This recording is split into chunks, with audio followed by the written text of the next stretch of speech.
अस्सलाम वालेकुम, welcome back to my new vlog. तो जी क्या हाल हैं आपके? उम्मीद करती हूँ कि आप लोग खुश होंगे और ख़ुद भी खुश रहें, दूसरों में भी खुशियाँ बांटें। अल्हम्दुलिल्लाह हम भी ठीक ठाक हैं। तो जी मैं आज आपके साथ एक बहुत ही सीक्रेट जो हेयर मास्क है वो शेयर करने लगी थी। तो ये मैं ना बना रही थी फ़ाहिबा के बालों में लगाने के लिए। तो मैंने कहा आपके साथ भी ये वाली रेमेडी जो है इसकी ये वाली शेयर कर दूँ। तो ये बहुत ही मैजिकल मास्क है। आप लगाएँगे एक दफ़ा तो आप ख़ुद मुझे दुआएँ देंगे कि इसके साथ आपके बाल इतने स्मूथ, सिल्की और हेयर फॉल भी इससे बिल्कुल ख़त्म। एक दफ़ा में तो नहीं, ख़ैर आप 1 वीक में 1 दफ़ा ज़रूर आप अप्लाई करें अपने बालों पे। तो 2-3 घंटे के लिए इसको छोड़ दें लगा के। तो 1 हफ़्ते में 1 दफ़ा लगाना है, हफ़्ते बाद आप इसको ना रिपीट करते रहें। तो इंशाल्लाह आपके बाल इतने खूबसूरत हो जाएँगे कि आप खुद हैरान होंगे और सब आपसे पूछेंगे कि आप लगाते क्या हैं बालों में? तो मेरी इफ़ा के बाल भी ऐसे ही हैं आजकल। आपको पता है कि हेयर फॉल भी बहुत ज़्यादा होता है, बच्चों के और बड़ों के। तो फिर मैंने ना ये सैटरडे था तो ये सैटरडे को मैंने उनके लिए ना ये मास्क बना के उनके बालों में अप्लाई किया था और जो बच गया था वो मैंने खुद भी अपने बालों में लगा लिया था। तो आप देखते रहें कि ये मैं क्या-क्या इसमें मिक्स कर रही हूँ। अगर नहीं पता तो मैं आपको दोबारा से रिपीट कर देती हूँ कि इसमें मैंने सरसों का तेल लिया था, 2 चम्मच मैंने वो वाला सरसों का तेल डाला था, इसमें मैंने 1 अंडा डाला था और 2 से 3 चम्मच मैंने फ्रेश एलोवेरा जेल डाली थी। अगर आपके पास फ्रेश एलोवेरा जेल नहीं है, तो आप वो जो बाज़ार से एलोवेरा जेल मिलती है वो भी यूज़ कर सकती हैं। कोशिश करें आपको फ्रेश एलोवेरा जेल मिल जाए। तो इसमें मैंने फिर एवियन के 2 कैप्सूल भी डाल दिए थे और मैंने इसमें मायोनीज़ के 2 चम्मच भी डाले थे। तो ये बहुत ना स्मूथ सा ये मास्क सा बन गया था। फिर मैंने इसको ऐसे बालों में इफ़ा के बालों में अप्लाई किया। तो देखें आप इसको मैंने अच्छी तरह से इसके बाल देखें कैसे हल्के हैं, तो मैंने इसको अच्छी तरह से ना इसके बालों में अप्लाई किया था। तो कोई भी बाल छूटना नहीं चाहिए। मैंने रूट तक से लेके तो बालों के सारे बालों में ना अच्छी तरह से लगा दिया था इसको ना। इसके इफ़ा के बालों में भी लगाया था, हिबा के बालों में भी। हिबा के बाल तो माशाल्लाह से वैसे ही बहुत हेल्दी और सिल्की हैं, लेकिन फिर भी मैं उसके बालों में भी लगा दिया और फिर भी बच गया था वो मैंने अपने बालों में अप्लाई कर लिया था।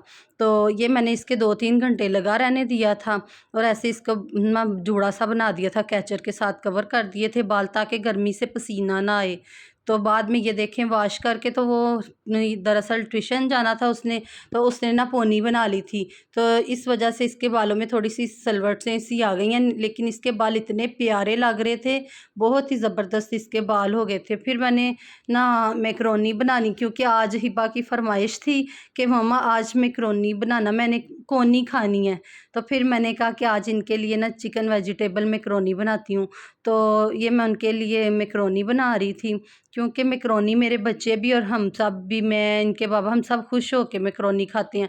फिर मैंने खाना नहीं बनाया था क्योंकि सैटरडे था, बच्चे बाहर से कुछ खाने की फिर कर देते हैं फ़रमाइश। तो इस वजह से फिर मैंने ना मैकरोनी बनाई। मैंने कहा ये बच्चे खा लेंगे ट्यूशन से आके, तो फिर लेट नाइट भी कुछ खाना होगा तो खा लेंगे। तो बच्चों के साथ यही रूटीन होती है कि जो बच्चों ने खाना हो, क्योंकि फिर सैटरडे था, उनका ऑफ था स्कूल से, तो ये था कि उनकी मनपसंद चलो कोई चीज़ बना दूँ ताकि वो शौक़ से ट्यूशन से आके तो खा लें। तो फिर ये है कि ना वैसे वो सब्ज़ियाँ भी नहीं इतने शौक़ से खाते। इस तरह ये होता है मैकरोनी में मैंने ज़्यादा सी डालनी थी सब्ज़ियाँ ताकि बच्चे भी खुश होके खा लें। सब्ज़ियाँ भी उन्होंने ना बड़े मज़े से अंदर खा ली थी, क्योंकि वो क्रंची थी थोड़ी और मज़े की थी। तो फिर मैंने ना वो भी खा ली। इसकी भी आप ना रेसिपी देखते रहें। तो मैं बिल्कुल सादा तरीके से, क्योंकि बच्चों ने खानी होती हैं, तो ना तो स्पाइसी होती है, इसमें मैंने कुछ भी नहीं डाला था। थोड़े से मैंने छोटे साइज़ के 2 प्याज़ डाले थे, तो थोड़ा लहसुन डाला था चॉप करके और उसी में मैंने ना चिकन डाल के थोड़ा-सा कलर चेंज किया था, बल्कि भून ही लिया था क्योंकि बोनलेस चिकन था और बिल्कुल छोटे-छोटे साइज़ की इसकी बोटियाँ मैंने खुद ही बनाई थी। तो फिर मैंने इसमें ना 4-5 जो हैं सब्ज़ मिर्चें चॉप करके डाल दी थी, क्योंकि और मैंने इसमें कुछ भी नहीं डालना था। तो नमक तो ऑलरेडी इसमें मैंने सोया सॉस, चिली सॉस डाला था तो उसमें था। तो फिर ये मैंने इसमें गाजरें डाल दी, उनको 2 मिनट सौते किया। तो बाद में मैंने इसमें ना शिमला मिर्च ऐड की थी। शिमला मिर्च मैंने डाल के चम्मच हिलाया और साथ में बंद गोभी डाल दी थी। तो बहुत मज़े की सिंपल सी रेसिपी है इसकी, क्योंकि ज़्यादा मैं स्पाइसेस इसमें ऐड नहीं करती, बच्चों ने खानी होती हैं। तो ये है कि बच्चे आसानी से खा लें, जो ऐसी बनाई सादी सी। तो फिर मैंने इसी तरह ना मैंने इसमें विनेगर डालते हैं, विनेगर भी नहीं डाला था क्योंकि वो खट्टा सा हो जाता है, तो फिर बच्चों के गला ख़राब होने का भी होता है। तो जी यही रूटीन होती है हाउसवाइफ़ की, और क्या रूटीन होती है।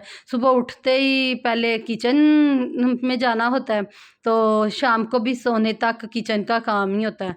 तो एक हाउसवाइफ़ की रूटीन मैं कहती हूँ, बल्कि उसकी लाइफ़ ही जो है ना किचन से स्टार्ट होके किचन से ही एंड होता है उसका। क्योंकि जो खाना-पीना ज़ाहिर-सी बात है, सुबह उठते बच्चों के नाश्ते, लंच बॉक्स, बच्चों की तैयारी, तो ये होता है, और रात को भी लास्ट तक किचन के काम ख़त्म नहीं होते।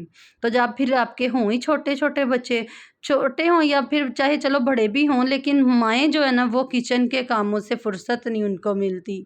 तो ऐसे ही मेरे भी होता है कि ना सुबह नाश्ता बनाओ, बच्चों को स्कूल भेजो, उनका लंच बॉक्स रेडी करो। तो स्कूल जाते हैं तो फिर उनके आने की फ़िक्र होती है कि उन्होंने आ जाना है, खाना रेडी हो उनके आने टाइम तक। तो हेल्पर जो हैं वो मेरी आती हैं, तो वो फिर सफाई करती हैं, मैं साथ में खाने की तैयारी शुरू कर देती हूँ। तो खाना बना लो, फिर उन्होंने आना है, खाना खिलाओ उनको, उनको ट्यूशन भेजो, फिर बड़े काम होते हैं छोटे बच्चों के समेटने वाले। तो ऐसे ही रात दिन का पता ही नहीं चलता। पहले ये होता था गर्मियों के दिनों में भी, जब दिन निकलता था कब जाके रात होती थी। अब तो ना दिन का पता होता है और ना रात का, क्योंकि काम ही ख़त्म नहीं होते। छोटी बच्चों वाली माएँ जो हैं वो तो बस भई मसरूफ़ियत ही, उनके काम जो है ना ख़त्म होते ही नहीं, उनकी मसरूफ़ियत ही रहती है। पहले जब कहीं जाना होता है तो सोचना पड़ता है, तो भई रोज़-रोज़ तो घरों से निकला भी नहीं जाता।